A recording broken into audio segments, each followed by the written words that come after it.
This is At Home with ADTS, a show that presents topics of interest to older adults, individuals with disabilities, and their caregivers.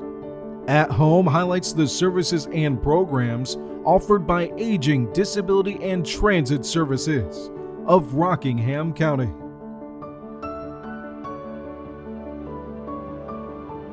Welcome to this edition of At Home with ADTS, a program about supports and services offered by Aging, Disability, and Transit Services of Rockingham County.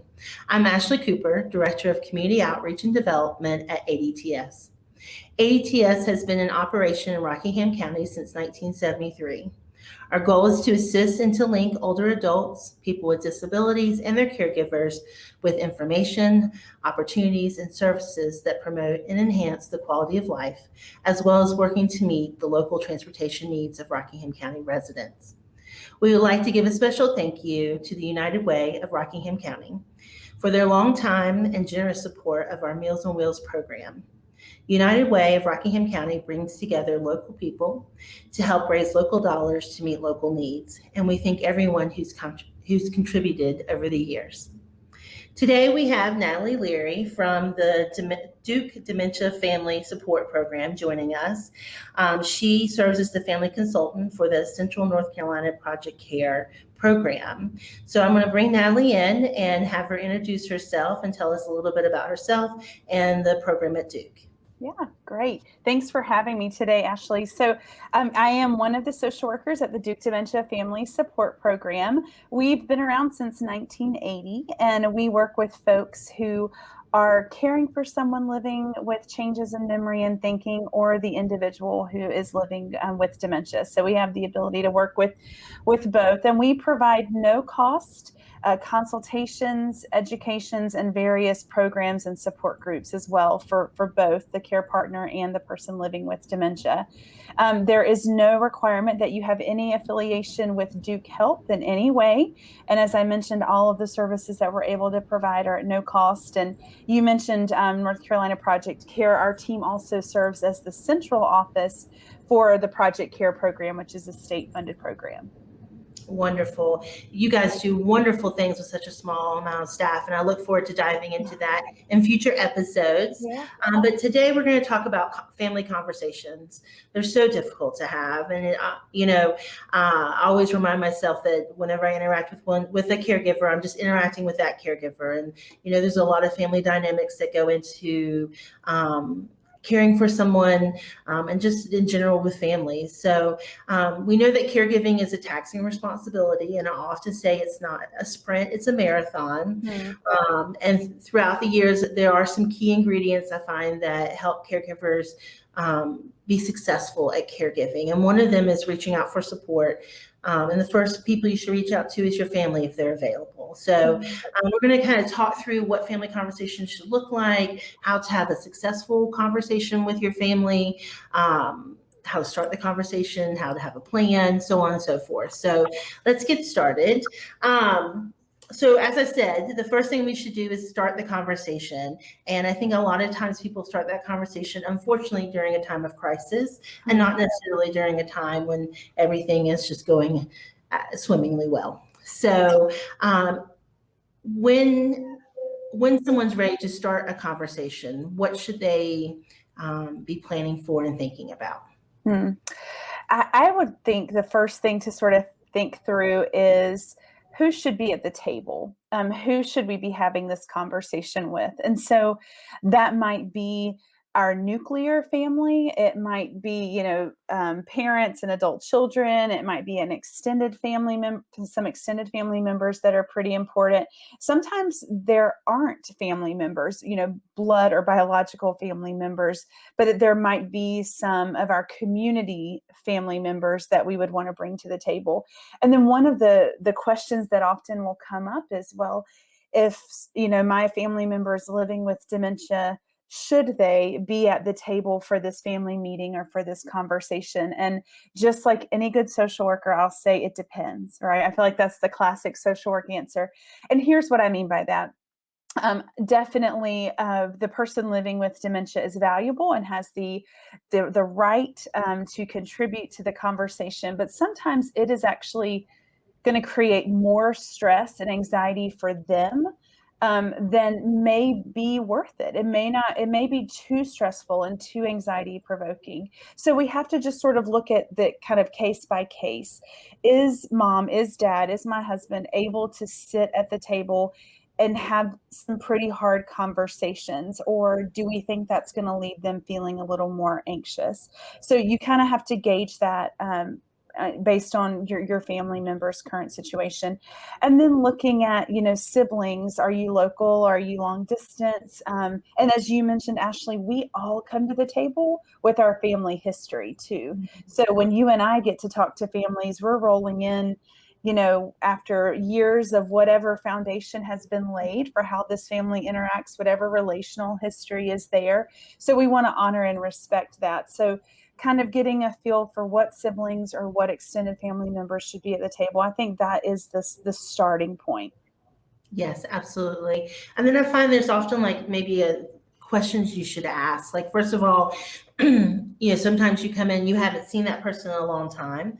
And so you recognize really strong deficiencies. A lot of support is more needed, whereas somebody who's been there every day may not notice that, because they've been dealing with it and it's just been kind of rolling into each other. I call that the boiled frog, right? And so I think it's really important in conversations, and would you agree that they need to say what is needed now? What kind of support, or what can I do now to help you? I completely agree. I think, in a different way, we're seeing some of that now as folks have spent maybe 14 months away from the individual, in person from the family member living with dementia. They've maybe even had daily phone calls, maybe phone calls that are 15 minutes. And then you get in person and you're like, wait a minute, like things are not where I thought they were, because having a 15-minute phone conversation, I can keep maybe my social graces intact a little bit. It requires a different kind of energy. So maybe you're not getting a good read of what's going on. And I think for primary caregivers, when the person who's not local, who's not involved in the day-to-day says, is mom really that bad? Like, mom seems fine to me. It can be a pretty invalidating experience. So I think, yes, looking at the local primary contacts who are getting that day-to-day extended amount of time to say, what are you noticing? What are you seeing? And trusting them as the expert on the family member that's local, what you've seen a lot of changes happening. What are you noticing? And so I think that's a great way to start the conversation. I completely agree. I think sometimes when people come in from out of town, they kind of, since everything is so fresh and raw to them, that they want to, and they have such a limited amount of time with somebody, they want to make changes really quickly. And I think that's really important to sit down and say, what do you need? What do you support? Like, how can I support you, versus this is what we need to do. And sometimes that stops the conversation immediately from starting. So I think that's really important, just to kind of, if you're somebody who's coming in, just to kind of sit back and listen and ask. Yeah. And I think that's hard too, because the other piece of this is your own grief. Like, I don't want this to be true. I don't want it to be true that my parent has dementia. Because that's really hard to see someone that we love go through that. You might be thinking about your own, trajectory and what that might mean for you. And so not only is it just absence or distance, it can also just be sort of a survival, a way of avoiding and not wanting to know, because it is really painful to see. So all of that's understandable. So it takes a lot of courage, I think, to say, what do you need? Or can you tell me what does it really look like in the day-to-day? And just being ready to hear whatever that primary, local person shares with you. That takes a lot of bravery, I think. I agree. And also add the other G word, which is guilt. Yeah. Oh, man. I mean, guilt, that's a great word. I mean, it's a terrible word, but it's a great thing to bring up, because I think in the caregiving journey, whether the person lives at home with you, whether they live alone, they're able to safely live alone, whether they live in a long-term care community, guilt is the unwanted companion of the entire caregiving journey. This belief that I should be doing more, or could I be doing more? So it is I think it's really a bully. It's not really a companion, but it's just a bully that hangs over a lot of folks their heads every day. So Mhm. yes, we must mention guilt. Yes, absolutely. Absolutely. So another step or another goal for the family conversation is defining roles, Yeah. right? There has to be somebody who's going to be the primary, and there has to be somebody who's going to do something else in X, Y, and Z. So from you, why is it important to decide roles and responsibilities? I think just to expose it and to even be able to say who can do what, who is willing to do what. We bring to the table our own personal life responsibilities, our own health journeys, like folks may be battling their own progressive illnesses, or they may have their own financial limitations, or so it just sort of says, hey, I'm not planning to do this alone. It is not my goal to do this alone. So I'm just curious, what is it that you think you can contribute? And then also acknowledging that that may shift and change a little bit throughout the journey, but where we are right now, what is it that you feel like you can give? Is it giving of your time, of yourself, of your energy, of your money? Like, where is it that you think that you can contribute? And then it just lets us know, honestly, who's going to play and who's not going to play. Because if someone is in a position where they're not able or willing to participate in the caregiving journey, as painful as that is, and that's something else to process for the primary caregiver, it's also maybe good to know I'm not gonna spin my wheels over there, because it's not gonna give me much reward. But I'm gonna just keep working with the folks who are able to contribute in a variety of ways. Mhm. Absolutely, I completely agree with that. And that reminds me to say that, family isn't necessarily, as you mentioned earlier, brother, a sibling, or a spouse. It could be friends, it could be aunts, uncles.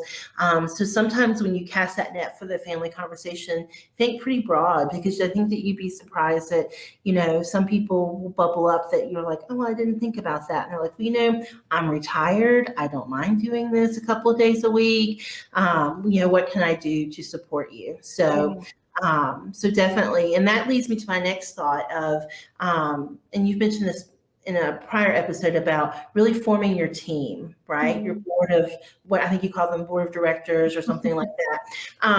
And I think that that's really important, to have a team. It doesn't have to be a large team. It could be a small team, but you need to have some people who can support you. Can you explain a little bit more about the role of, or the importance of having a team?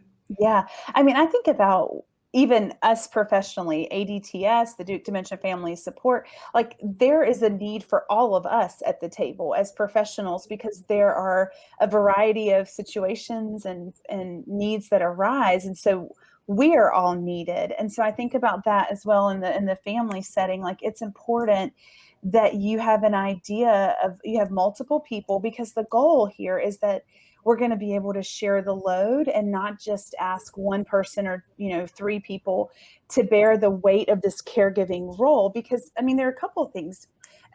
My crystal ball is broken. I don't know about yours, so I can never let families know, hey, the length of your caregiving is going to be about 3 to 5 years, or this is how long this is going to go. And so folks, you need people to help you. You mentioned the marathon. I think about a relay race too, where there are moments where we can, pass a piece of this off. But in order to do this, in order to keep going physically, emotionally, mentally, you're going to need support people. And so it's just really important to be able to have those conversations. Absolutely. And I think that lends itself to actually forming a plan, right? Yes. Figure out, who's going to be on your team, what are their strengths, what are their limits, who's willing to step, and then you need to have a plan, and it needs to be in writing. Would you agree with that? I think, yes, a plan in writing is great. And also, especially if it's a family or a friend that, we've known well, having space to say, you know, what is our understanding of what mom or dad or husband or wife would have wanted? Did we, especially if someone's early in the diagnosis, like that is one way to sort of involve them. What were their ultimate goals of care? What was important to them? So even people just being able to talk about that, because oftentimes it would be common and understandable that mom or dad want this, but then you might find that there's a little bit of discord about that among the adult children. But being able to center it back on what we know to be true about the person who's now living with dementia, what would they have wanted? And that's our focus. It's not what you or I would want, it's what would they have wanted. And so I think having it in writing is great. And, one of the pieces where I think that can get sticky is most of us, right, would say, I want to stay home. I want to live home until I am no longer living. This is where I want to be. And that is completely understandable.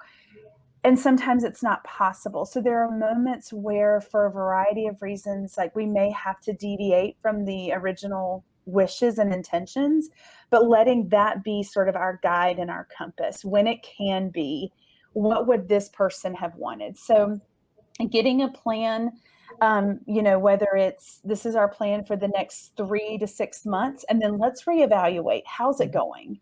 Are you still able to do what you agreed to do? Have we noticed a change in the care needs? And so now we need a little more care. So once the plan is written down, keeping in mind, you'll need to revisit that with some frequency. It's not one and done, but maybe it's once a quarter. You work out what's best for you, but just revisiting it to say, okay, things have changed. What do we need to change about our approach? Right, absolutely. Realizing it's a livable, breathing document. Yeah. Stagnant. So absolutely. Another key component of working with a team is establishing communication. Mm-hmm. Right. And so, especially nowadays, we all have Zoom or we have StreamYard. We have different platforms that enable us to pull together a group that maybe you would have to come in from out of town or be on a speakerphone, which just makes it complicated. Would you agree that it's important to find the communication tool that works for you all, for your group, for your team? Yes. And I think in addition to, joint calls, Skyping, Zooming, all the things that you can do now, I think also about like a Google Calendar or a shared calendar on your phone where you are putting in the doctor's appointments that are scheduled so that you don't have to tell 13 people there's a doctor's appointment coming up. But everybody, if they wake up in the middle of the night and they're like, isn't that appointment today? They could just go to the calendar, the family group calendar, and they can take a look. So I think beyond in addition to video or phone communication, is there a calendar or another app that you can use to keep people updated? Sometimes it's sharing if you're comfortable, if there's logins, making sure that folks have shared logins so they get their own level, can check in and read doctor's notes or, just things that will make it easier for you, but definitely figuring out a way to all be on the same page that is not as invasive, as it doesn't require as much time as having multiple phone conversations. So that would be something to kind of think through. And that might be also a moving target. Like, this isn't working for us anymore, but we're going to give it a try and see if it works. Another part of having a plan and a team is maintaining or checking in with each other, right, on a regular basis. So not only are you kind of tracking, you also have a log, but to check in with one another to make sure that everybody's doing okay, and that, they're being honest about what they're needing or not needing, or what you agreed to do and not necessarily are able to do. And, I think with any time you have a team, good communication is really important. Clear communication is really important. What are your thoughts about maintaining that open line of communication? Yeah, I would agree. I think, it's easy when you're caregiving to talk about the weeds of caregiving. When when we get together on Zoom or we have a group chat, we're talking about the logistics and the needs. But, have we stopped to check in about what this feels like? What it feels like to watch someone that we love walk through this disease process and where we feel like we're being robbed. And so taking a moment to check in about your feelings, which I know it's not always a fun thing to do. It's honestly, I think, a protective factor sometimes to stay with the task, right? And to not take a little dive into how you're feeling. And not forgetting that there are other parts to who you are other than caregiving. So how's your marriage? Like, how are things at your job? Like, taking time to check in about all the other aspects when you can. And that might not be every day. That might not be, because there are other things to cover, but just being aware that maybe there are some other parts of your personal life that you feel like you're having to hit pause on, and there are feelings about that. So I think that type of communication is important if need be, because look, we're in families and we know what that can be like sometimes. So do we need to bring in a third party to sort of mediate? It may be an unofficial mediator. It might be someone from your faith community or a social worker from a clinic, or, it could be a geriatric care manager. But do we need a neutral third party? Not because we're bickering maybe, but just to help orient us and to help get us on the same page. So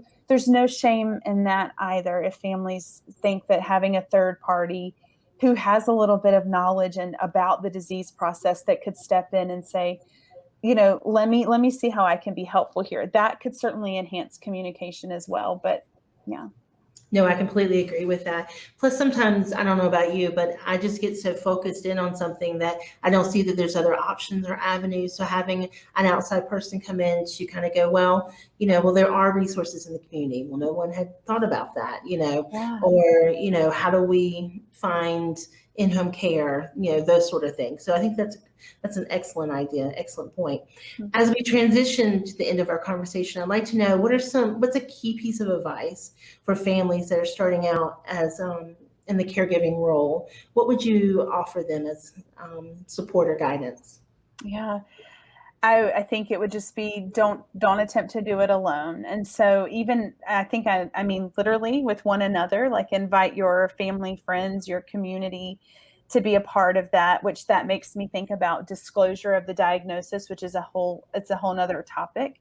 But being able to still honor and protect the individual living with dementia, their dignity, but also realizing that in order to feel supported, likely you're going to have to disclose that something's going on. So not trying to do it alone. And that means with your family, but also with other professionals.